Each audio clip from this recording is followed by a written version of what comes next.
Hi, welcome back to Supporting the Horse and Rider. Lou's here again today to work with me and help us understand the concept of breathing a little bit better.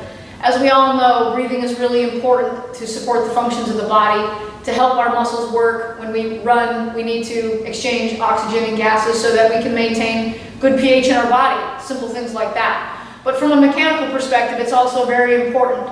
The rib cage needs to be in the right place over the pelvis, and we need to have a three-dimensional breath.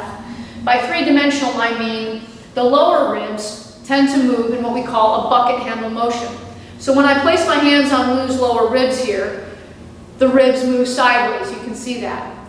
It's as if we're talking about the handle of a bucket. The ribs come up like this.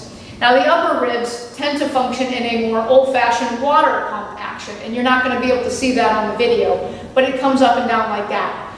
All the ribs have both kinds of motion, and sometimes if we have trauma to our body, you can get restriction in those ribs. If you've had pneumonia or you've had an illness, you can have problems with that. If we stand in a posture where our ribs are behind our pelvis, or if we stand in a posture where we get slumped, those ribs can get restricted in mobility. They can be held forward and down, and they can be held backward in extension. So it's really important that the rib cage is in the right place and that we have that adequate bucket handle and pump handle motion.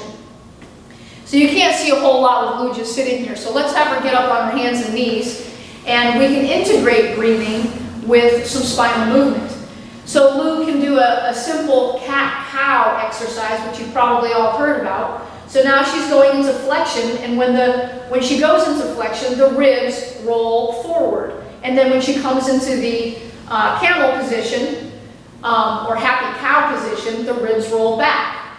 And she's doing a nice job showing that spinal movement from the tip to the tail, and you can exaggerate your breathing in either direction. So I could say, okay, Lou, take an inhale now. When we breathe in, the ribs go into extension and facilitate that motion. Or when she goes into flexion, we could have her breathe out. And we could do the opposite to try and get motion restored back in the body, depending on what we see as a restriction in the body. Thanks so much, Lou, and I hope that helps. Feel free to give that a try, and join us again.